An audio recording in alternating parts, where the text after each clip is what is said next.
ओम येनाक्षरसमाम्नाय मधिगम्य महेश्वरात् कृत्स्नं व्याकरणं प्रोक्तं तस्मै पाणिनये नमः। वाक्यकारं वररुचिं भाष्यकारं पतञ्जलिं पाणिनिं सूत्रकारं च प्रणतोऽस्मि मुनित्रयम्। अज्ञानतिमिरान्धस्य ज्ञानाञ्जनशलाकया चक्षुरुन्मीलितं येन तस्मै पाणिनये नमः। अब कृदंत की भूमिका, कृत प्रत्ययों की भूमिका उस दिन बना दी गई है। अब इन्हीं कृत प्रत्ययों में दो विभाग किए गए थे उस दिन। तुम थे सार्वधातुक और आर्धधातुक। तो बताया कि जो 122 कृत प्रत्यय हैं उनमें 9 प्रत्यय तो क्या है सार्वधातुक और बाकी प्रत्यय क्या है आर्धधातुक। 121 जो भी हैं उनमें से 9 प्रत्यय सार्वधातुक हैं, शेष प्रत्यय आर्धधातुक हैं।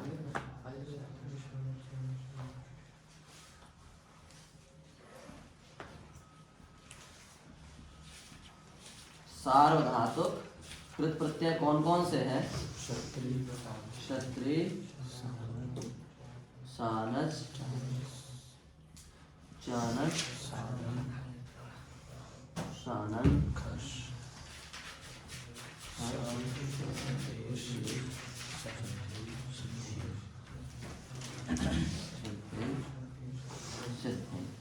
ये 9 प्रत्यय क्या है? सार्वधातुक कृत प्रत्यय। इन 9 प्रत्ययों में से अब ध्यान से सुनो, इधर कोई कमी हो तो आप बताना। सदेश, सध्यई और सध्यई, ये 3 प्रत्यय कैसे हैं? वैदिक प्रत्यय। उसमें भी बताए थे हमने, ये 3 प्रत्यय अपने वैदिक प्रत्यय।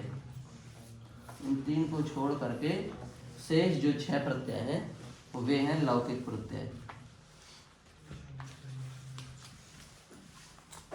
तो ये जो सार्वधातुक कृत हैं, सार्वधातुक है। सार्वधातुक मतलब नहीं, सार्वधातुक मतलब गण। गण का विचार करना पड़ेगा और गण के हिसाब से विकरण का विचार करना पड़ेगा और फिर विकरण लगा करके इनसे कृत प्रत्ययपन को जोड़ देंगे। समझ रहे हो ना? जैसे भू धातु से जब ती जोड़ते हैं सार्वधातुक में, तो भू से ती थोड़ा नहीं जुड़ता, बीच में क्या आता है? बीच में शप आता है। ऐसे भू धातु से हम सीधे सत्री नहीं जोड़ सकते। भू धातु से हम सीधे सत्री नहीं जोड़ सकते क्योंकि सत्री सार्वधातुक है, इसलिए भू और सत्री के बीच में कोई विकरण आएगा। तो जिस गण की धातु उस गण का विकरण। भुआदि की धातु है तो भुआदि का विकरण क्या है? शप। तो भुआदि का विकरण शप आ जाएगा। इसी जगह देवादि की धातु होगी तो देवादि का जो विकरण है शन, वो आ जाएगा। इसी प्रकार तुदादि की जो धातु होगी, तुदादि का विकरण है शा, वो आ जाएगा। समझ रहे हो ना बात को? इसका मतलब जिस गण की धातु होगी उस गण का विकरण अपन को लगाना है और फिर विकरण लगा करके उससे क्षत्रि शानस प्रत्यय लगाने हैं। तो जैसे चानस प्रत्यय हुआ, शानन हुआ, खश हुआ, शा हुआ, ये जितने भी प्रत्यय बचे हैं सुनते चल रहा है, ये हर धातु से नहीं लगते। जैसे चानस हो गया, हर धातु से हर अर्थ में ये प्रत्यय नहीं लग सकते। शानन हो गया तो ये भी हर धातु से नहीं लगता। खश हो गया ये भी हर धातु से नहीं लगता। शा हो गया ये भी हर धातु से नहीं लगता। एश, शध्यय, शध्यय, ये जितने भी प्रत्यय हैं ये हर धातु से नहीं लगते। ये किसी विशेष अर्थ में, किसी विशेष धातु से, किसी विशेष सूत्र से लगते हैं। पर ये ऐसे प्रत्यय नहीं कि हर धातु से लग जाए और इनसे हर वो लग, ऐसा कुछ इसमें नहीं। पर ये 2 प्रत्यय, एक क्षत्रिय प्रत्यय और एक शानस प्रत्यय, ये 2 प्रत्यय ऐसे हैं जो सभी धातुओं से लगाए जाते हैं।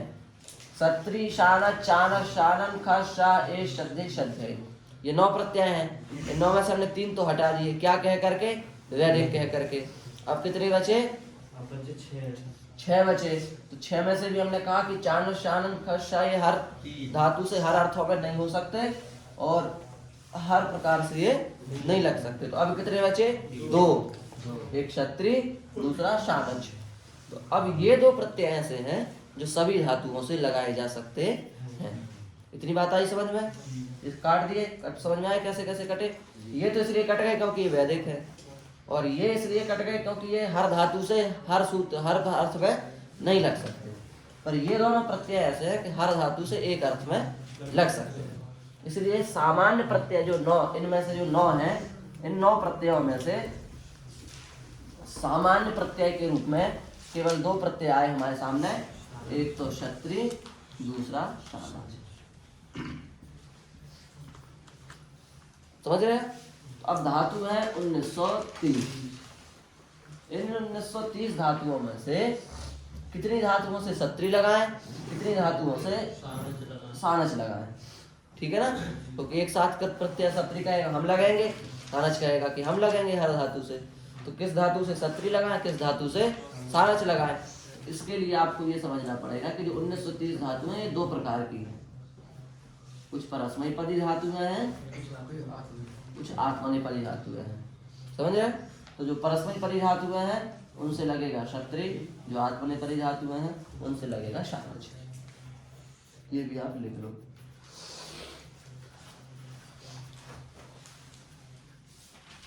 समझ गए?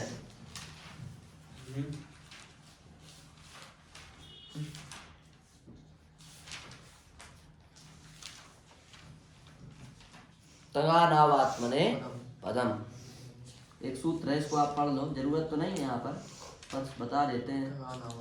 तंगानावात्मने पदम, ता आताम झा था आथाम ध्वम और इट वही मही। कितने हो गए ये? 9 हो गए। और शानच और कानच 2 ये हो गए। ठीक है, 2 ये हो गए। इतने प्रत्ययों, इनको, इन 2 को और इनको, इनका नाम रख दिया तंगानावात्मने पदम सूत्र ने आत्मने पद।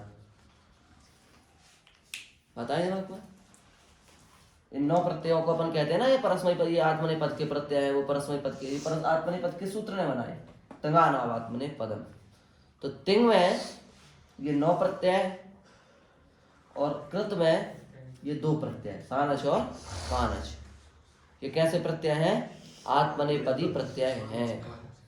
आपको एक और बात बताएं, शानच जो है वो आत्मनेपदी प्रत्यय है। ये शानच जो है वो लट के स्थान पर आने वाला प्रत्यय है। लट, जैसे हम लट को हटा करके क्या बैठालते हैं? तिप। लट को हटा करके तस, लट को हटा करके झी, लट को हटा करके सिप, लट को हटा करके थस, लट को हटा करके था, लट को हटाकर मिप, लट को हटाकर वस, लट को हटाकर मस। तिप तस झी सिप थस था मिप वस मस, त आताम झ थास आथाम ध्वम इट वही मही। ये 18 प्रत्यय हम किसको हटा करके बैठालते हैं? लट को हटा करके बैठालते हैं।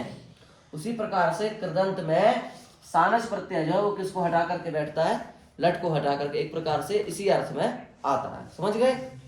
और ये कानच है, ये लिट के स्थान पर आता है कृदंत में। अभी आप कृदंत पढ़ोगे ना तो कानच प्रत्यय भी आएगा। तो लिट के स्थान पर एक कौन सा प्रत्यय, लिट को हटा करके कौन सा प्रत्यय आता है? एक कानच। तो लट के स्थान पर होने वाला शानच और लिट के स्थान पर होने वाला कानच, ये 2 प्रत्ययों को भी क्या कहते हैं? आत्मनेपद कहते हैं। और इन दोनों प्रत्ययों की भी कौन सी संज्ञा है? आत्मनेपद संज्ञा है। तो ध्यान रखना, ये शानच किसके स्थान पर आता है? लट के स्थान पर। ये कानच किसके स्थान पर आता है? लिट के स्थान पर। समझ गए? और एक और प्रत्यय है क्वसु, ये भी लिट के स्थान पर आता है। एक प्रत्यय क्या है? क्वसु, ये भी किसके स्थान पर आता है? लिट के स्थान पर आता है। पर इसको तो सूत्र ने आत्मनेपद बनाया नहीं, इसलिए क्वसु प्रत्यय क्या कहा जाएगा? परस्मै पद। और ऐसे ही लट के स्थान पर एक और प्रत्यय आता है जो भी हमको पढ़ना है, क्षत्रिय। ये भी लट के स्थान पर आता है, पर फिर भी हम इसको आत्मनेपदी नहीं कहेंगे।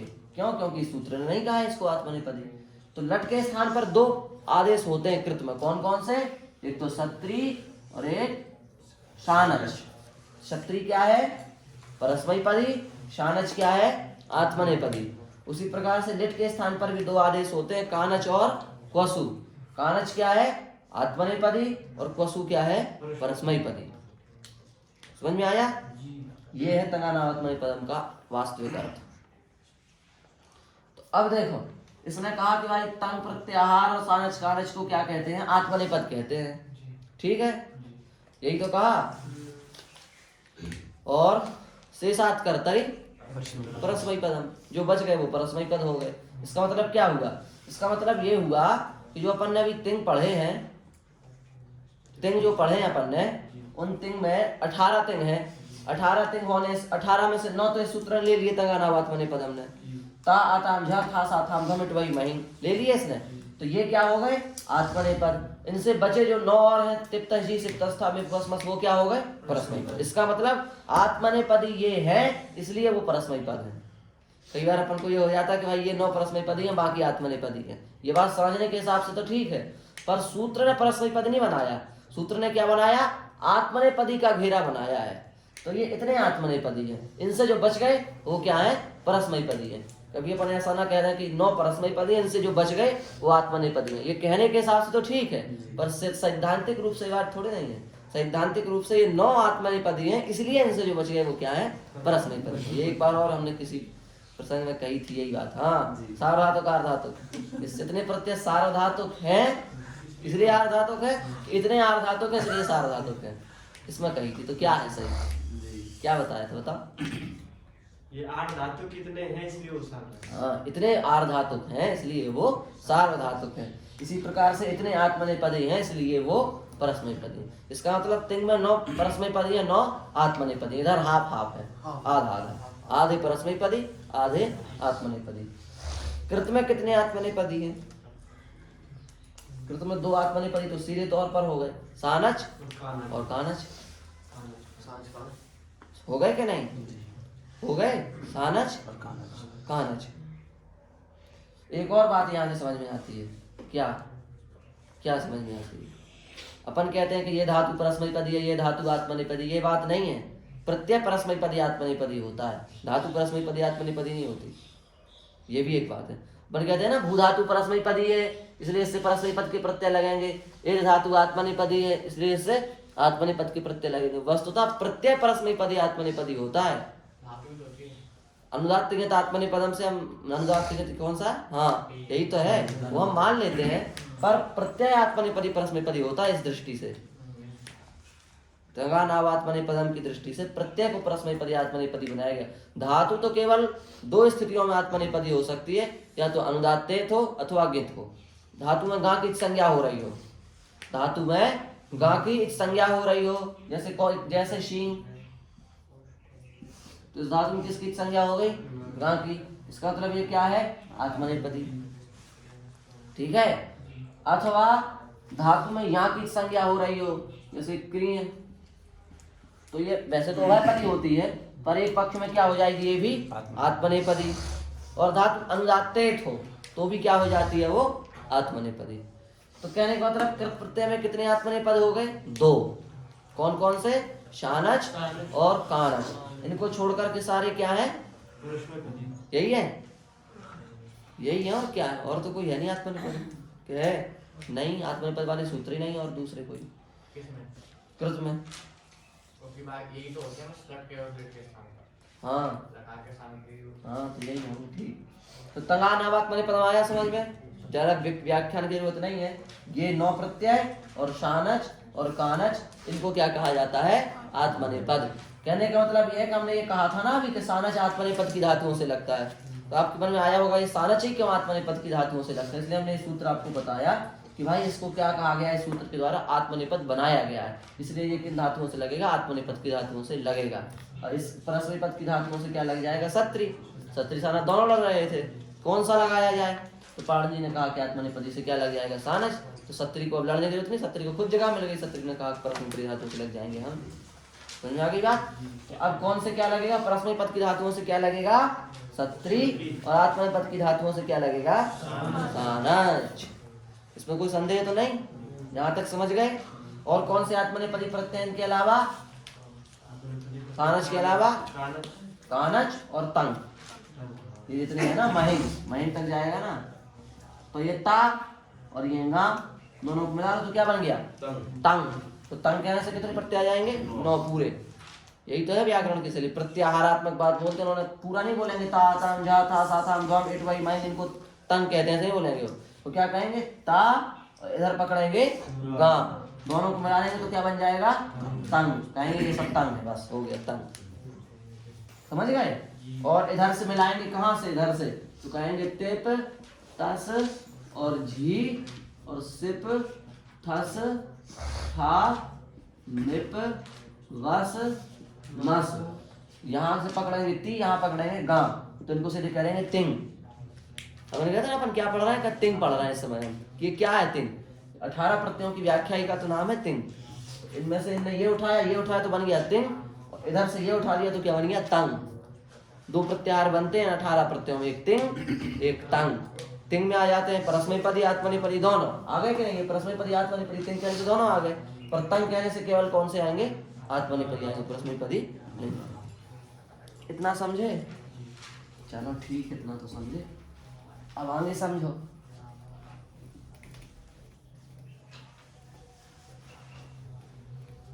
इसका मतलब ये हुआ कि जो सत्री अथवा सारच है, स्वतंत्र प्रत्यय नहीं है, ये लकारों के स्थान पर होने वाले प्रत्यय है। ये धातु से सीधे नहीं लगाएंगे, पहले धातु से क्या लगेगी? लकार। हाँ, पहले धातु से लगेगी लकार, फिर लकारों के स्थान पर ये आदेश होंगे। सत्री आदेश होगा सारच। ये धातु से आप सोचो, भू धातु से हमने सीधे सत्री लगा दिया, ये लोग लगा भी देते हैं, पर ये गलत है। भू धातु से सीधे सत्री नहीं लगेगा, भू धातु से पहले क्या लगेगा? लट। लट लगा करके क्या लगेगा? क्षत्री लगेगा, विकरण लगेगा, फिर सब सिस्टम पूरा व्यवस्था है, ऐसा थोड़ा नहीं चाहे जो बना दो। ठीक है, तो अब देखो, अब एक बात आपको और बताने की जरूरत नहीं है, पर फिर भी अच्छी बात है इसलिए आपको बता देते हैं। धातु ली हमने इन धातु ली, इन धातु में किसकी संज्ञा कर दी? गा की। तो गा की संज्ञा करने से क्या हो गया? ये गेत। गेत होने से क्या हो गया? अभी हमने बताया था, आत्मनेपदी हो गई। आत्मनेपदी होने से इससे कौन सा प्रत्यय लगना चाहिए? सही बात है कि नहीं? आत्मनेपदी धातुओं से कौन सा प्रत्यय लगता है? सानच। इससे भी क्या लगना चाहिए? सानच। पर इससे लगता क्या है? क्यों? जब धातु गित है तो गित होने से आत्मनेपद है, तो आत्मनेपद होने से इससे सानच लगना चाहिए, पर लग क्या जाता है इससे? सत्री। ऐसा कैसे हो गया? सूत्र, इसको ऐसे नहीं बोलते, इसको अपन ऐसे बोलेंगे, ये इसलिए ऐसा हो गया क्योंकि ये जो सत्री प्रत्यय है, ये हमारा जो सत्री और सानच है उससे अलग सत्री है। ऐसे करेंगे इसको अपन। हमने जो अभी सत्री सानच पढ़े ना, उनसे अलग सत्री है ये। आप कहेंगे अच्छी विचित्र बात करें, उनसे अलग कैसे हो गया ये सत्री? उनसे अलग इसलिए हो गया क्योंकि अभी हमने क्या कहा था थोड़ा देर पहले? अभी हमने कहा था कि हमारे जो सत्री और सानच प्रत्यय हैं, ये दोनों लकारों के स्थान पर होने वाले सत्री और सानच प्रत्यय हैं। ये धातु से सीधे नहीं जोड़े जाते। ये पहले किसके स्थान पर आएंगे? लकार। पहले लकार आएंगे, फिर लकारों के स्थान पर क्या आएंगे? सत्री आएगा अथवा सानच आएगा। पर ये जो सत्री इससे लगा है इन धातु से, ये सत्री लकारों के स्थान पर आने वाला सत्री नहीं है, ये सत्री सीधा सीधा सत्री है। ये धातु से क्या होगा? डायरेक्ट जुड़ेगा सूत्र से। इन धार्यो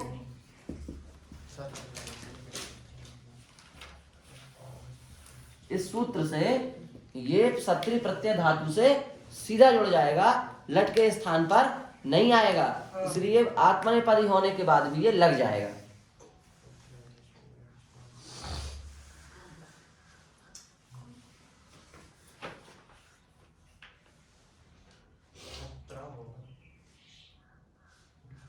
अच्छा हाँ, यहाँ त्रा होना चाहिए ना, सत्रा।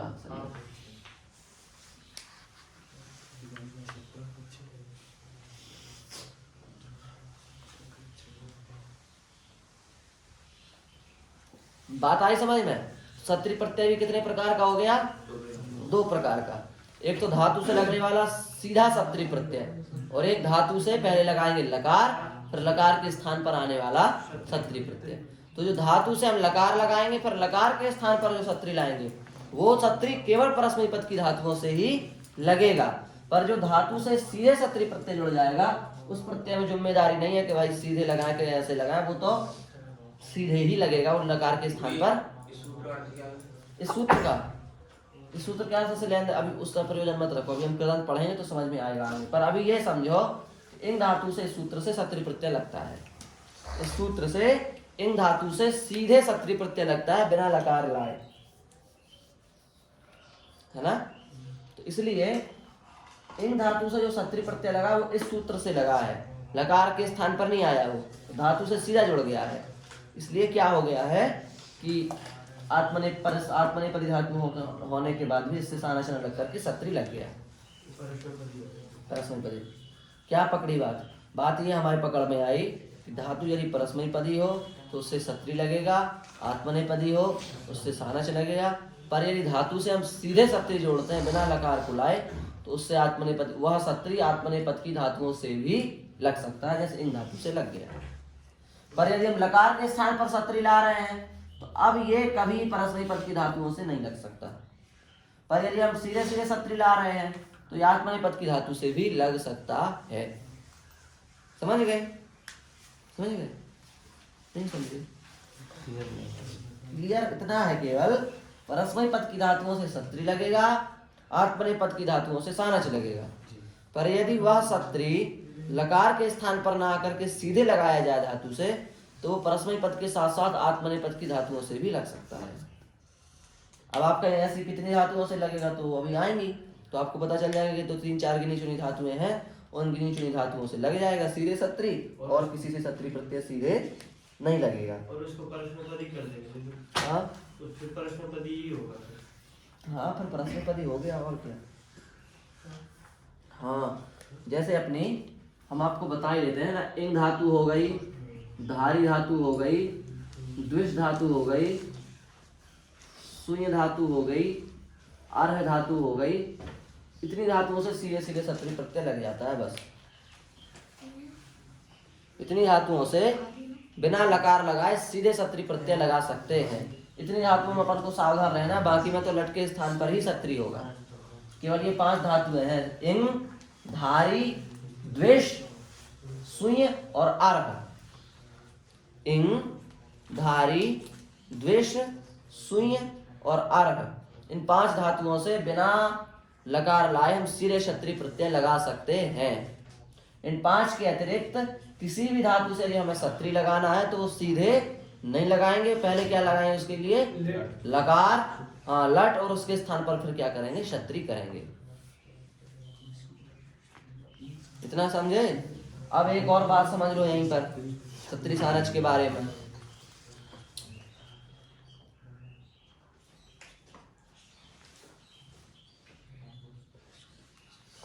इंग, धारी, द्वेष, शून्य और अर्ह, बोलो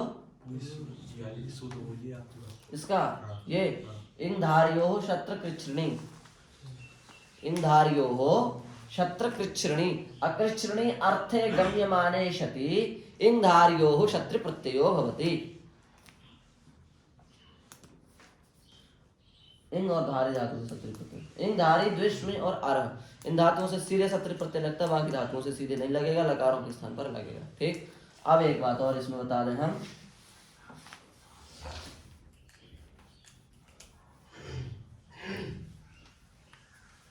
एक सूत्र है तऊ सत, कितने अच्छे सूत्र बनाते थे पाणिनि जी। तऊ सत, तऊ सत, वाह कितनी अच्छी जगह सूत्र। तऊ माने, तऊ का अर्थ करते हैं, तऊ माने क्या, तो कहा तऊ माने सत्री सानचऊ, क्षत्रि प्रत्यय और सानच प्रत्यय। तऊ माने दोनों, कौन से दोनों, तो क्षत्रि और सानच, ये 2 तो प्रत्यय भी हम पढ़ रहे हैं। तऊ माने सत्री और सानच, ये 2 प्रत्यय क्या होते हैं, तो बोले इनका नाम है सत। इनका नाम क्या रखा जाएगा, सत।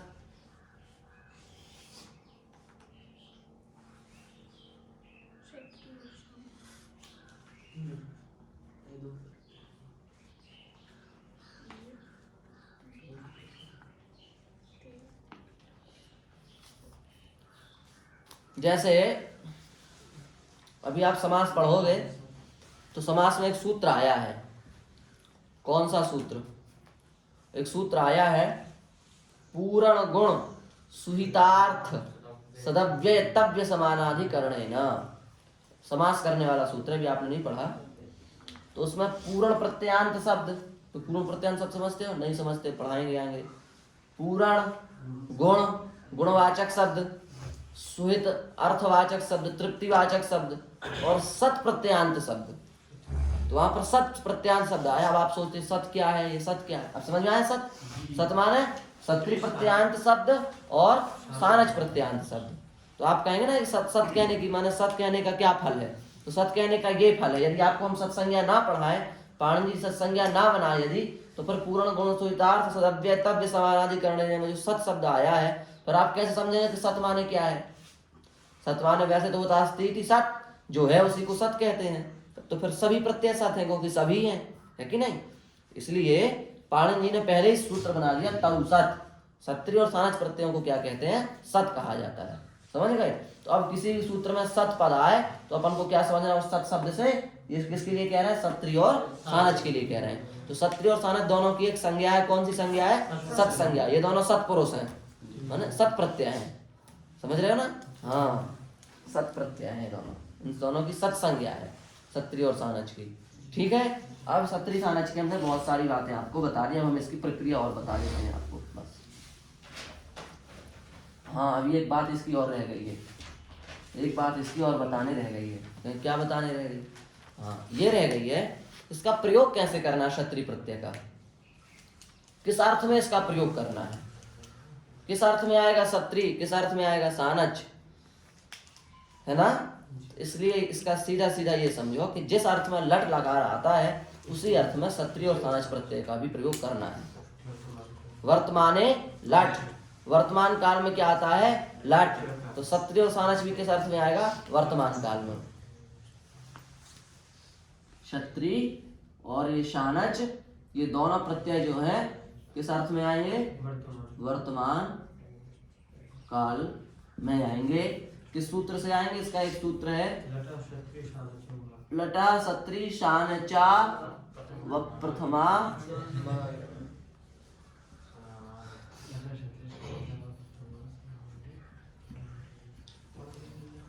लटः क्षत्रि शानचा व प्रथमा समानाधिकरणे। इस सूत्र से क्षत्रि और शानच प्रत्यय धातु से लगाए जाते हैं।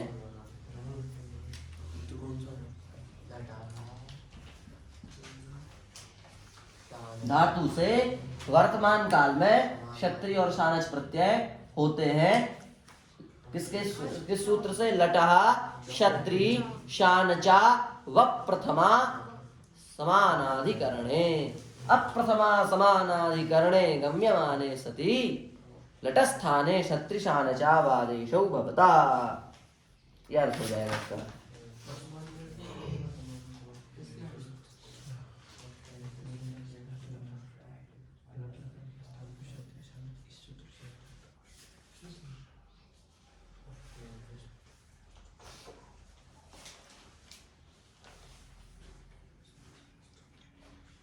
समझ गए? लिख लिया? लटः क्षत्रि शानचा व प्रथमा समानाधिकरणे। इस सूत्र से धातुओं से क्षत्रि और शानच प्रत्यय वर्तमान काल में लगाए जाते हैं। किसके स्थान पर? लट के स्थान पर, लट लकार के स्थान पर। तो अब ये भी समझ गए अपन कि क्षत्रि शानच प्रत्यय किस अर्थ में आते? किस अर्थ में आते हैं? वर्तमान काल में। किस सूत्र से? इस सूत्र से। ठीक है? अब ये सूत्र याद कर लेना, अब आ सकता है आगे टेस्ट में, ऐसी चीजें तो याद करनी चाहिए। सूत्र याद कर लो, पूछ सकते हैं सत्री प्रत्यय किस सूत्र से होता है? सत्य शानचा व प्रथमा समानाधिकरणे। हो गया 5 नंबर में। ठीक है? इतना हो गया। अब देखो इसमें एक और बात है, कैसे आखिर इसका प्रयोग कैसे? रामा गच्छति गमनानुकूल व्यापारम करोति इत्यर्था। राम जाता है, रामः गच्छति। समझ में आ रहा है? पूरा नहीं आ रहा है।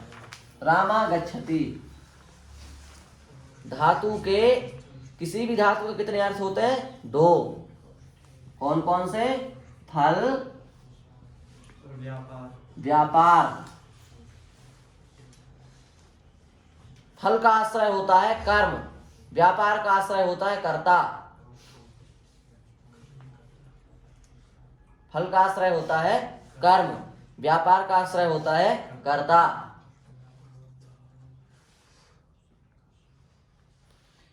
यत् किमपि क्रिया भवति तत् सर्वमेव व्यापारम। जो कुछ भी हम थोड़ी बहुत क्रिया कर रहे हैं सभी को व्यापार कहा जाता है। फल किसे कहते हैं? फल, फल क्रियाया निष्पत्तिर, क्रियाया निष्पत्तिरनंतरम यदुत्पद्यते तदेव फलम। समझ रहे हो? जैसे हम देखो हिंदी में समझा देते हैं। फल, व्यापार और फल। व्यापार माने होता है जो व्यक्ति हम कुछ कर रहे हैं, जैसे ये हिल रहा है, इसका व्यापार हो गया। उन्होंने जेब में हाथ डाला, ये उनका व्यापार हो गया। हर व्यक्ति का कुछ ना कुछ व्यापार है। कोई बिल्कुल सीधा भी बैठ जाए तो भी वो व्यापार ही कर रहा है, क्योंकि सांस तो ले ही रहा है, तो उसका व्यापार चल रहा है। तो व्यापार हर व्यक्ति का कुछ ना कुछ होता रहता है। समझ रहे हैं? और फल माने उस व्यापार के द्वारा जिस कार्य की सिद्धि हो रही है उसको कहते हैं फल। जैसे उस राम, हम लोग दौड़ दें ना, रामा गच्छति, राम जाता है। तो अब ऐसा तो है नहीं कि उसका जाने का कोई लक्ष्य ही नहीं है, ऐसे ही भटक रहा है। कहीं ना कहीं तो जा ही रहा होगा, घर जा रहा होगा, शहर जा रहा होगा, घूमने जा रहा होगा, टहलने जा, कहीं ना कहीं तो जा रहा, ऐसे ही जा रहा है। अतः पता कुछ ऐसा तो हो नहीं सकता, किसी ना किसी कार्य से ही जा रहा है। तो जैसे हमने कह दिया रामा गच्छति, तो प्रश्न उठा कुत्र गच्छति, कहाँ जाता है? तो हमने उदाहरण के लिए कह दिया गांव, ग्रामम गच्छति, गांव जा रहा है। कहाँ जा रहा है? गांव जा रहा है। तो अब जा रहा है, ये क्या है? व्यापार। भाई वो चल रहा है, रास्ते में पैर बढ़ा रहा है, इधर उधर देख रहा है, कहीं रास्ता भटक गया तो कोई पूछ रहा है अमुक हमारा गांव, उसकी कौन सी रास्ता है। तो ये सब क्या है? व्यापार। और क्यों कहाँ जा रहा है? गांव। तो फल क्या हुआ? गांव। समझ रहे हो ना? फल क्या हुआ? गांव। अब मान लो उसको जाना है अपने गांव, उसको अपने गांव जाना है, समझ गए? अब गांव जाने की रास्ता से वो भटक गया और गांव तो पहुंचा नहीं, और पहुंच गया कहीं दूसरी जगह, तो उसको फल कहा जाएगा? उसको फल नहीं कहा जाएगा। क्यों? क्योंकि राम जहाँ जाना चाहता वहां पहुंचा थोड़ी नहीं है, वो तो भटक गया। उसको पहुंचा कब माना जाएगा? फल कब बताया जाएगा? जब वो गांव पहुंच जाएगा तब क्या बताया जाएगा उसको? फल। समझ में आई बात? तो इसलिए व्यापार कोई भी क्रिया, उसको क्या कहा जाएगा? व्यापार। और वो क्रिया जिस वस्तु की प्राप्ति के लिए की जा रही है उस वस्तु की प्राप्ति का नाम ही क्या है? फल। ठीक है? तो अब व्यापार हमेशा कौन करता है? व्यापार कर्ता करता है, व्यापार कर्ता ही करता है। समझ रहे हैं? गच्छति जा रहा है, यह जो गच्छति में जाने वाला गमनानुकूल व्यापार है, इस गमनानुकूल व्यापार को कौन कर रहा है? राम। कि गांव कर रहा है? राम कर रहा है ना? गांव तो नहीं आ रहा राम के पास चल करके, नहीं, राम गांव के पास जा रहा है। तो गच्छति का जो माना जो क्रिया है, उस क्रिया का जो व्यापार है जाना, उस व्यापार का आश्रय कौन है? राम। तो हमने कहा था ना व्यापार का आश्रय कर्ता होता है, तो व्यापार का आश्रय राम करता है कि नहीं है कि नहीं? और हमने क्या, फल का आश्रय क्या होता है? कर्म होता है। तो फल क्या है? गांव पहुंचना। तो ये पहुंचना जो गांव की प्राप्ति फल है, उस फल का आश्रय कौन है? गांव है कि नहीं है? कि दिल्ली है? गांव है। तो फल का आश्रय कौन हुआ? गांव। तो गांव क्या है? कर्म। फल का आश्रय जो बने उसको कहा जाता है कर्म, और व्यापार का आश्रय जो बने उसको कहा जाता है कर्ता। ये पहचान है कर्ता और कर्म की व्याकरण में। हमने कहा एक और उदाहरण से समझते हैं अपन इसको। रामा ओदनम पचति, राम चावल पकाता है, राम चावल पकाता है। ठीक है? पचति क्या कर रहा है? पका रहा है। पका रहा है तो पाकानुकूल व्यापार कर रहा है। ठीक है? इस व्यापार का आश्रय कौन हुआ? राम। तो राम क्या हो गया? कर्ता। और क्या पका रहा है? चावल। तो हमारा फल क्या है? तो चावल में विकलिप्ति आ जाए, पक जाए, गलना आ जाए उसमें, विकलित अनुकूल व्यापार, वो चावल गल जाए।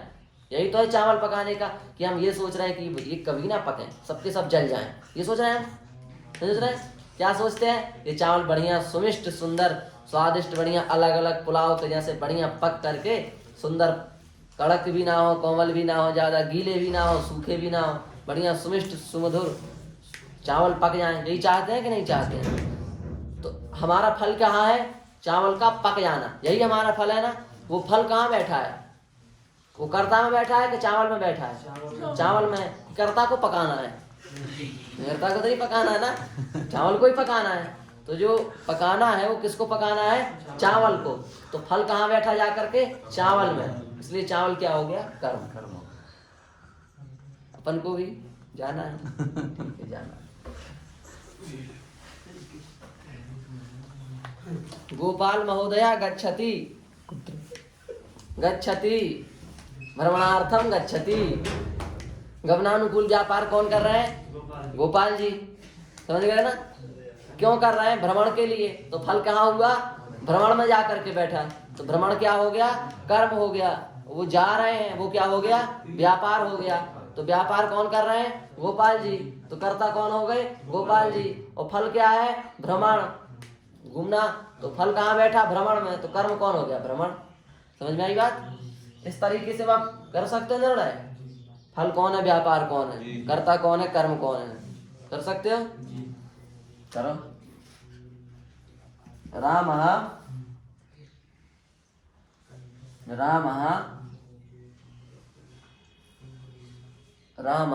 हाँ चलो ठीक है। पुस्तकम पठति। तो कौन पढ़ रहा है? राम। तो राम क्या हो गया? क्यों हो गया? क्योंकि व्यापार कौन कर रहा है? पढ़ने वाला राम। इसलिए कर्ता कौन हो गया? राम। फल क्या है? जो पढ़ रहा है वो कंठस्थ हो जाए, जो पढ़ रहा है वो तैयार हो जाए। तो जो पढ़ रहा है वो काय में से पढ़ेगा? पुस्तक में से पढ़ेगा। तो सिद्धि रूपी जो फल है हमारा, वो फल काय में बैठा है? पुस्तक में। पुस्तक ही नहीं होगी तो राम पढ़ेगा? नहीं पढ़ेगा ना। तो फल कहाँ बैठा जा करके? पुस्तक में बैठा है। तो पुस्तक क्या हो गया? इसलिए कर्म हो गया। तो रामा पुस्तकम पठति। तो पुस्तक क्या हुआ? कर्म। और कर्ता कौन हुआ? राम। जो कर्ता हो उसमें लगाओ विसर्ग, जो कर्म हो उसमें लगाओ अनुस्वार। इस प्रकार से आप किसी भी वाक्य को बना सकते हो। ये कर्ता है, इसमें लगाया हमने विसर्ग, तो ना रामा। ये कर्म है तो इसमें हमने जोड़ दी बिंदु, तो बन गया पुस्तकम, क्रिया जोड़ दो बस, रामा पुस्तकम पठति। अब आप बना सकते हैं किसी का भी कर्ता। जैसे हमने कहा राम, हिंदी में लिख रहे हैं विद्यालय जाता है। तो रुक जाओ, जाता है को पहले क्या कहते हैं? गच्छ। गच्छ माने जाना। तो गच्छ में हम गच्छ का रूप चलाओ, गच्छति गच्छता, गच्छति बनेगा कि नहीं? बस बस ठीक है। क्या रूप बनेगा? गच्छति। तो हमने लिख दिया यहाँ पर गच्छति, लिख दिया गच्छति। अब कर्ता कौन है? राम। तो राम में क्या जोड़ेंगे? तो रामः। कहाँ जाता है? विद्यालय। तो विद्यालय में क्या जोड़ेंगे? अनुस्वार। तो क्या बन गया? रामः विद्यालय गच्छति। आया समझ में कुछ? कहने का मतलब क्या हुआ? कहने का मतलब ये हुआ कि लट लकार का प्रयोग वर्तमान काल में होता है। इसके लिए हमने ये सब आपको समझाया। ये लट लकार है पठति, इसका किस अर्थ में प्रयोग हो रहा है? वर्तमान काल में प्रयोग हो रहा है। ठीक है। तो इस प्रकार से हर लकार का अपना कोई ना कोई अर्थ होता है। जैसे लट लकार का क्या अर्थ है? वर्तमान काल। लिट लकार का क्या अर्थ है? भूतकाल। लिट लकार का क्या अर्थ है? भविष्य काल। समझ रहे हो ना? इस प्रकार से हर लकार का कोई ना कोई अर्थ होता है। तो लट लकार का अर्थ क्या है हमारा? वर्तमान काल। ठीक है। तो क्रिया के ऊपर ये निर्णय जाता है कि फल कौन है और व्यापार कौन है। ठीक है। अब हमने कहा एक और उदाहरण बहुत अच्छा, रामा सेते। राम सोता है। तो सोता कौन है? राम। तो व्यापार कौन कर रहा है? ये तो करता हूँ। अब फल क्या है सोने का? अच्छी नींद की पूर्ति हो जाना, थकान का दूर हो जाना, है ना? सोया थकान को दूर करने के लिए जाता है, टाइम पास करने नहीं। तो सोए हम, तो थकान दूर हो गई, हम उठ गए। तो सोने का फल क्या हुआ? जो परिश्रम हुआ है, उस परिश्रम से हमारे अंदर हम जो परिश्रम से क्लांत हो गए हैं, उस क्लांतता से हम बाहर आकर के पुनः अपने दोबारा कार्य करने में सक्षम हो जाए, इसलिए क्या किया जाता है, सोया जाता है। तो इससे जो फल निकल रहा है सोने का वो तो यही है, शरीर को विश्राम मिल जाए। तो शरीर को विश्राम में जो फल है ये किस में बैठा है, राम में ही बैठा है। सो कौन रहा है, राम और फल किस में बैठा है, राम में ही बैठा राम में। तो फल और व्यापार जब ये दोनों एक में जाकर के बैठ जाएं तभी धातु को कहा जाता है अकर्मक और सकर्मक। समझाया था एक बार। धातु दो प्रकार की होती हैं, कुछ धातुएं सकर्मक होती हैं, कुछ धातुएं अकर्मक होती हैं। तो कैसे हम पहचाने कौन सकर्मक है कौन अकर्मक है, ऐसे ही पहचाने। हमने कहा पठती, पढ़ता है, क्या पढ़ता है, उत्तर मिला पुस्तक। फल कहाँ बैठा है, पुस्तक में। व्यापार किस में बैठा है, राम में। फल व्यापार अलग अलग जगह बैठे हैं कि नहीं, इसलिए ये धातु क्या हो गई, सकर्मक। और हमने कहा रामा सेते, राम सोता है, तो राम कर व्यापार कौन कर रहा है, राम। और सोने का फल भी किसको मिलेगा, राम को। तो फल व्यापार दोनों किस में बैठे, राम में। फल अलग जगह बैठा, व्यापार अलग जगह, ऐसा तो नहीं है। फल व्यापार एक साथ एक जगह बैठे हैं, इसलिए ये धातु क्या हो गई, अकर्मक। ऐसे कर दी अकर्मक सकर्मक की पहचान। हमने इनसे पूछा पठती, कौन पठती, तो कहा रामा, तो इसलिए रामा हो गया कर्ता। अब कहा किम पठती, तो कहा पुस्तक, तो पुस्तक हो गई कर्म। अब हमने कहा रामा सेते, राम सोता है, तो कहा सेते, तो कहा रामा, तो रामा हो गया कर्ता, है ना। वो किम सेते, क्या सोता है, तो चुप, क्या सोता है, कोई उत्तर होता है, क्या सोता है। हमने कहा नदी, हमने कहा नदी बह रही है, वाह वाह नदी बहती, कितनी सुंदर नदी बह रही है। किसी ने पूछा क्या बह रही है, उत्तर आएगा। इसका मतलब वह धातु क्या हो गई, अकर्मक। समझ गए। हाँ, तो अकर्मक धातु की पहचान तो सामान्य, अकर्मक धातु की पहचान आपको खुद हो जाएगी।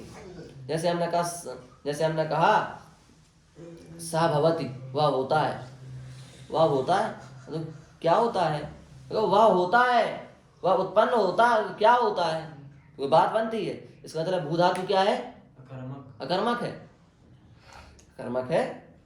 लज्जा सत्ता स्थिति जागरणम वृद्धि क्षय भय जीवित मरणम शयन क्रीड़ा रुचि दीप्त्यर्थम धातु गणम तम कर्मक माहु। इतने अर्थ में जितनी धातुओं का प्रयोग हो जाए वो सब अकर्मक है। इतने अर्थों में कितनी भी धातुओं का प्रयोग कर लो वो सब क्या है, अकर्मक है। इसीलिए गिना दी कौन कौन से अर्थ आप लोगों को लिखना हो लिख लो। लज्जा, लजाने वाली जिसमें थोड़ा लज्जा का अनुभव हो वो सब धातुएं अकर्मक होंगी।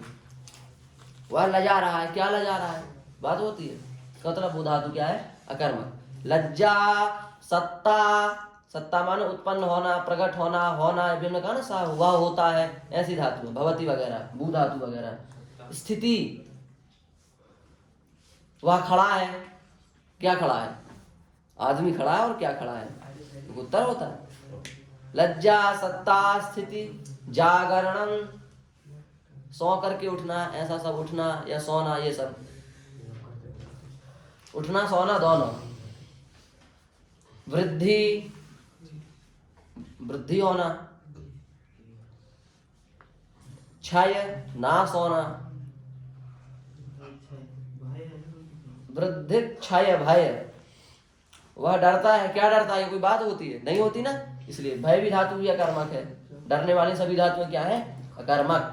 वृद्धि क्षय भय जीवित मरणम, जन्मना और मरना, ये दोनों, इन दोनों अर्थों में जिन धातुओं का प्रयोग हुआ वो भी सब अकर्मक है। कितनी अच्छी बात है, जन्मना भी अकर्मक और मरना भी अकर्मक। इसका दूसरे हिसाब से अर्थ घटाओगे वेदांत के हिसाब से तो अलग अर्थ जाएगा, कर्म रहित और कर्म रहित दोनों जगह, जन्म भी कर्म रहित, मृत्यु भी कर्म रहित। मतलब वही है। वृद्धि क्षय भय और जीना और मरना, जीवित मरणम। शयन क्रीड़ा रुचि दीप्त्यर्थम, सोना शयन, शयन क्रीड़ा, क्रीड़ा माने खेलना। रुचि, रुचि माने अपनी एक रुचि होती है ना, हमें लड्डू ज्यादा अच्छे लगते हैं तो किसी को कुछ अच्छा लगता है तो किसी को ऐसे रुचि। शयन क्रीड़ा रुचि और दीप्ति चमकना, चमकने अर्थ वाले इतनी धातु है। शयन क्रीड़ा रुचि दीप्त्यर्थम धातु गणम तम कर्मकम आहु, तम धातु गणम अकर्मकम आहु, धातु गणम तम कर्मकम आहु, तम कर्मकम आहु। लिखा क्या लिखेंगे? लज्जा सत्ता स्थिति जागरणं वृद्धि क्षय भय जीवित मरणं शयन क्रीडा रुचि दीप्त्यर्थम धातुगणम तम अकर्मक माहु। इतने अर्थ वाले धातुओं को क्या कहा जाता है? अकर्मक। समझ गए? तो आप इससे अंदाजा लगा सकते हैं। एक तो ये है श्लोक, और एक आप सीधे सीधे अंदाजा लगा लो। यदि फल अलग दिख रहा है, व्यापार अलग दिख रहा है, तो सकर्मक है। फल व्यापार एक जगह दिख रहे हैं तो ये तो हो गया सकर्मक अकर्मक का निर्णय। अब आपको एक बात, जरूरी कुछ नहीं इनमें से बताना, पर ज्ञान बढ़े इसलिए केवल बता रहे। एक बात इसमें और जोड़ लो, आप उसकी व्याख्या नहीं करेंगे, केवल बता देते हैं। 4 अर्थों में सकर्मक धातु भी अकर्मक हो जाती है जी। सकर्मक तो सकर्मक है ही, और अकर्मक अकर्मक है ही जी। पर 4 अर्थ ऐसे हैं जिन अर्थों में सकर्मक धातु भी क्या हो जाती है? अकर्मक हो जाती है। ठीक है? कितने अर्थों में? 4 अर्थों में। जानते हो? अभिवक्षा में और हाँ, बताया था ना। धातोरर्थांतरे वृत्ते धात्वर्थे नोपसंग्रहात्। धातु, इसकी जरूरी नहीं है, मत लिखो, फिर छोड़ दो, आगे लिखाएंगे, कारक में लिखाएंगे। ठीक? अभी इतना समझ लो कि इन 4 अर्थ हैं, उन 4 अर्थों में सकर्मक धातु भी अकर्मक बन जाती है। वो 4 अर्थों की व्याख्या हम कारक में करेंगे, अभी समय नहीं है। कहाँ गया मिटाने वाला? कौन चला? ठीक है, तो कहने का मतलब ये हुआ, ये हमने थोड़ा इसलिए बता दिया क्योंकि जरूरी है। आपका पूरा तिंग हो गया, और यदि आपको इतना ही नहीं आता कि कौन सी धातु में क्या फल है, क्या व्यापार है, तो क्या तिंग आया, क्या आपने सीखा?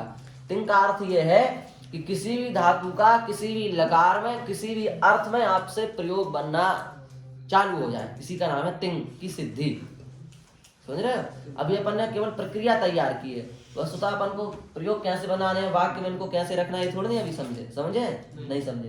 तो ये उसकी थोड़ी सी भूमिका जो हमने आपको समझाई कि धातु में 2 चीजें होती हैं, एक फल होता है, एक व्यापार होता है।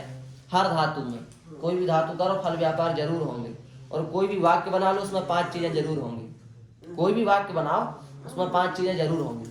जाति, व्यक्ति, लिंग, संख्या और कारक, ये 5 चीजें हर वाक्य में होती हैं। हमने कहा रामा पुस्तकम पठति, इसी में देख लो, एकत्व सति अनेक समवेतत्वम जातित्वम, एक होने के साथ साथ जो ज्यादा में रहे उसको कहते हैं जाति। हमने कहा ये ब्राह्मण है, तुम आप ब्राह्मण नहीं है, हमने कहा ये ब्राह्मण तो आप नहीं है। एक में होते हुए जो अनेक में विद्यमान रहे उसी को कहते हैं जाति। समझ गए? जाति माने हर पदार्थ में कोई ना कोई जाति होती है। ये लेखनी है, इससे लिखते हैं, तो इसके ये लेखनी है, ये लेखनी है, ये लेखनी नहीं है, ये लेखनी है, ये लेखनी नहीं है। हम कहेंगे ये लेखनी क्यों है और ये लेखनी क्यों नहीं है। इसका उत्तर ये नहीं होगा कि इससे लिखा जाता है इससे नहीं लिखा, ये उत्तर नहीं है। इसका उत्तर ये होगा कि इसमें लेखनीत्व जाति है इसलिए ये लेखनी है, और इसमें लेखनीत्व जाति नहीं है इसलिए ये लेखनी नहीं है। तो आप कहेंगे इसमें लेखनीत्व जाति है, इसमें लेखनीत्व जाति क्यों नहीं है? इसमें लेखनीत्व जाति नहीं है, इसमें लेखनीत्व जाति नहीं है, इसमें जो ये चीज है हम तो जानते हैं क्या वो जाति है इसमें। क्या है? हाँ, मार्जनत्व जाति ये है ना, ये लेखनी है, ये पुस्तक है। तो हम कहेंगे ये लेखनी है, ये पुस्तक है। तो ये लेखनी इसलिए क्योंकि इसमें लेखनीत्व जाति है, और ये पुस्तक इसलिए इसमें पुस्तकत्व जाति है। समझ रहे हैं ना? तो हर चीज में एक ना एक जाति होती है। ये ब्राह्मण है, आप सब में ब्राह्मणत्व जाति है, तो त्वा लगा दो तो हर चीज में जाति। ब्राह्मण ब्राह्मणत्व, गौ गौत्व। कोई गाय जा रही हो, ये गाय है, तो उसके बगल में दूसरी गाय, उसको क्या कहेंगे? ये भैंस है? नहीं, वो भी गाय है। क्यों? क्योंकि गोत्व जाति इस गाय में भी है और गोत्व जाति उस गाय में भी है। समझ रहे हो ना? तो हर में जाति होती है। तो पुस्तक है तो पुस्तक में कौन सी जाति होगी? पुस्तकत्व। ये भी पुस्तक है, ये भी पुस्तक है, वो भी पुस्तक है, जो आपके पास रखी है वो सब भी पुस्तक है, पर ये पुस्तक नहीं है। क्यों? क्योंकि इसमें पुस्तकत्व जाति नहीं है। तो जाति और व्यक्ति, व्यक्ति माने एक, जैसे ये ब्राह्मण, एक को कहा ना ये ब्राह्मण, ये लेखनी, ये हो गया व्यक्ति। और हमने कहा लेखनीत्व, तो सारी लेखनी आ गई, वो क्या हो गई? जाति। समझ रहे हो? तो जाति और व्यक्ति दो चीजें समझे। जाति माने अनेक और व्यक्ति माने एक। यह लेखनी है, ये हुआ व्यक्ति, और ये सारी लेखनियां हैं, ये हुई जाति। ठीक है, ठीक है। और लिंग, कोई ना कोई, जैसे पुस्तक है तो क्या है इसका लिंग है? पुल्लिंग है कि स्त्रीलिंग है? हाँ,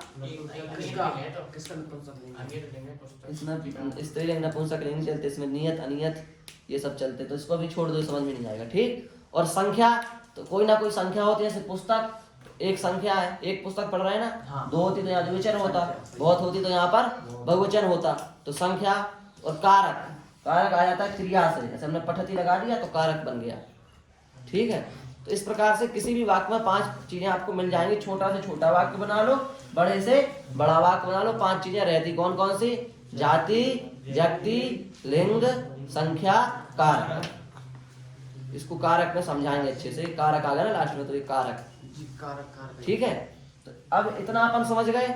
धातु में कोई भी धातु अपन कभी भी किसी को देखें, धातु में कितनी चीजें देखनी चाहिए? 2। कौन कौन सी? फल, व्यापार। फल किस में रहता है? कर्म में। व्यापार किस में रहता है? कर्ता में। इतना तो समझ गए। जब फल व्यापार दोनों अलग अलग जगह न रह करके एक साथ हो जाए तो फिर उसको क्या कहते हैं? अकर्म। और फल व्यापार अलग अलग जगह रहे तो उनको क्या कहते हैं? सकर्म। इतना तो समझ गए। अब फिर इसमें लगेंगे कर्ता, फिर कर्म, फिर करण, फिर संप्रदान, फिर अपादान, फिर अधिकरण, फिर संबंध, है ना। राम गांव से जाता है तो कहा भाई राम की गांव से दूरी हो गई। राम गांव से जाता है तो गांव से जाएगा तो कैसे जाएगा? मान लो ये है राम और ये है गांव, तो ये है राम। अब ये गया गया गया गया तो जितना जाया उतनी दूरी बनती जा रही ना गांव से। तो राम की गांव से दूरी बढ़ रही है कि गांव की राम से दूरी बढ़ रही है? राम की बन रही है। अरे गांव उतना दूर नहीं हो गया राम से। नहीं, लेकिन गाँव तो ही है। राम हो रहा है ना दूर से, राम नहीं होगा तो गाँव कैसे रहेगा क्या? हैं? क्या तुम क्या कह रहे हो? क्या तर्क है इनका? राम गांव से दूर हो रहा है कि गांव राम से दूर हो रहा है? गांव में पंचमी होती है, कहते हैं भाई दूरी हो रही है इसलिए गांव में पंचमी कर दो। तो वहां यही प्रश्न उठता है, जितना राम गांव से दूर है उतना गांव भी तो राम से दूर हो गया। तो इस प्रकार से आप राम में पंचमी करते हैं, ग्राम में पंचमी करते हैं, राम में भी पंचमी करो, तो राम दूर नहीं हो गया गांव से? गांव दूर नहीं हो गया। कहा वृक्ष से पत्ता गिरता है तो वृक्ष में पंचमी कर दो, तो वृक्ष से पत्ता गिरा, क्यों पंचमी कर रहे हो? उसमें वो दूरी हुई वृक्ष की पत्ते से, तो पत्ते के वृक्ष से नहीं हुई उतनी दूरी, तो पत्ते में भी पंचमी करो ना। समझने की कोशिश करो आप लोग, तो समझते ही होगे। वृक्ष से पत्ते की जितनी दूरी, पत्ते से पेड़ किससे कम है क्या? डंडा जितना तुमसे दूर हो उतना तुमसे भी तो डंडा दूर है। जितने डंडे से तुम दूर हो उतने डंडा तुमसे दूर है। नहीं है तो तुम कहोगे हमसे कम है, आप यहाँ से ज्यादा है, ऐसा तो नहीं है। अभी तो लग रहा है उनसे ज्यादा। समझते क्यों नहीं? तो देखो इतना लंबा व्याख्यान हो गया इतनी सी बात पर। हमें समझाना केवल ये था कि लट लकार का अर्थ है वर्तमान काल, और उस लट के स्थान पर आते हैं जो क्षत्रि और जो सानच, इन दोनों का अर्थ भी है वर्तमान काल। इतनी सी बात है। बात हती थी एतन्ना, बस इतनी बात है। अब इसमें एक बात और है, लेकिन इसका वर्तमान काल और उसका वर्तमान काल एक जैसा नहीं है। इसके वर्तमान काल और उसके रामा पठती, राम पढ़ता है, ये तो हुआ लट लकार। राम पढ़ते हुए जाता है, ये हुआ क्षत्रि। एक वर्तमान काल की क्रिया को संपन्न करते हुए दूसरे क्रिया को संपन्न करने के लिए उद्यत होना, ऐसा अर्थ यदि गम्यमान हो रहा है तो वहां पर क्षत्रि प्रत्यय का प्रयोग किया जाएगा, है ना। राम खेलते हुए खाता है, तो खेलते हुए इस एक क्रिया को संपन्न करके राम खाने रूपी क्रिया में प्रवृत्त हो रहा है। तो एक क्रिया को तो कर ही रहा है, साथ साथ दूसरी क्रिया को भी करने की चेष्टा कर रहा है। तो जिस क्रिया को कर रहा है उस क्रिया में क्षत्रि प्रत्यय हो जाएगा। समझ गए बात को? जैसे रामः गच्छन् पठति, राम जाते हुए पढ़ता है। राम जाते हुए पढ़ता है, तो जा तो रहा ही है, तो एक क्रिया को संपन्न करते हुए पढ़ने रूपी क्रिया में क्या हो रहा है? प्रवृत्त हो रहा है, वो भी कर रहा है। तो कौन सी क्रिया पहले क्या कर रहा है, जाते हुए ना पढ़ रहा है, तो पहले कौन सी क्रिया हुई, जाते हुए। तो वो जो जाता हुआ जो धातु उसमें क्या लगा दिया हमने, सत्री प्रत्यय लगा दिया। समझ गए?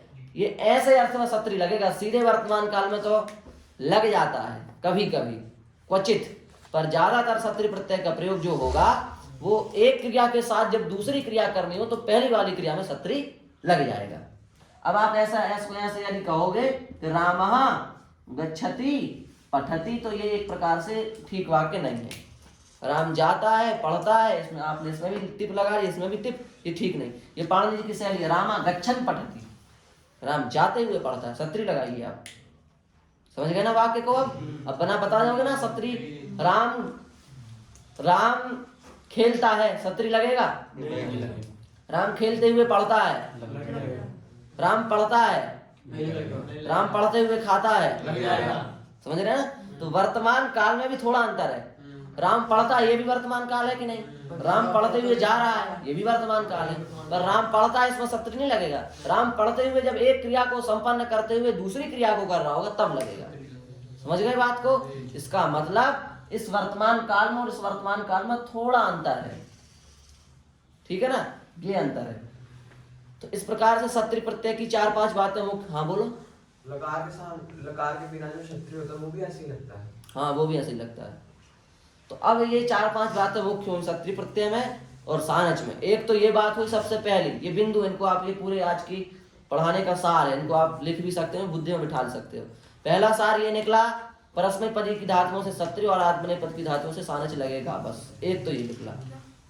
परस्मैपद की धातुओं से क्षत्रिय प्रत्यय और आत्मनेपद की धातुओं से सानच प्रत्यय लगेगा। पहला बिंदु तो ये हुआ, ठीक है। दूसरा बिंदु अपना ये हुआ कि सत्रिय और सानच को सत कहा जाता है। सत्रिय और सानच प्रत्ययों को क्या कहा जाता है? सत कहा जाता है। क्षत्रिय और सानच प्रत्ययों को सत कहा जाता है, और तंग और सानच और कानच को आत्मनेपद कहा जाता है। सत्री और सांस प्रत्यय को सत कहा जाता है, कहा जाता है, और तंग और सानच और कानच को आत्मनेपद कहा जाता है।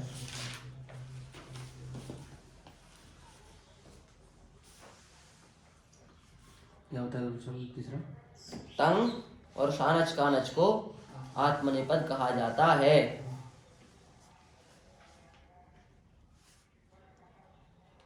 ठीक है। फल व्यापार एक साथ हो तो धातु अकर्मक होती है, अलग अलग हो तो सकर्मक होती है। फल व्यापार एक साथ हो तो धातु सकर्मक होती है, अलग अलग हो अकर्मक हो जाएगी ना, नहीं क्या करें, फल और व्यापार दोनों अलग अलग हो तो सकर्मक होती है, एक साथ हो तो अकर्मक होती है।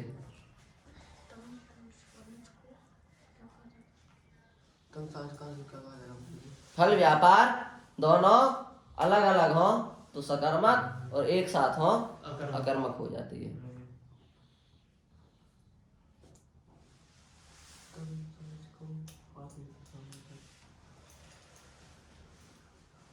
ठीक है।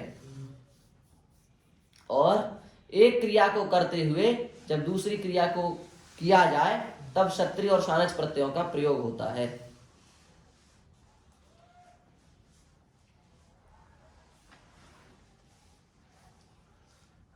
लगभग, ये नहीं कह रहे हम हमेशा, क्वचित कहीं अपवाद भी इसका मिल जाएगा, पर अधिकतर ये कह रहे हैं, है ना? कर्ता का विशेषण ही बन जाता है ये। हाँ हाँ, अधीन ब्राह्मण, पढ़ता हुआ ब्राह्मण, वो हम कह रहे हैं कहीं कहीं दूसरे प्रकार के उदाहरण मिलते हैं, पर ज्यादातर ऐसे ही प्रयोग किया जाता है। गच्छन बालकः क्रीडति, ऐसे। एक क्रिया को करते हुए दूसरी क्रिया किया जाए तो सत्री सानच प्रत्ययों का प्रयोग होता है। सत्री और सानच प्रत्ययों का प्रयोग होता है।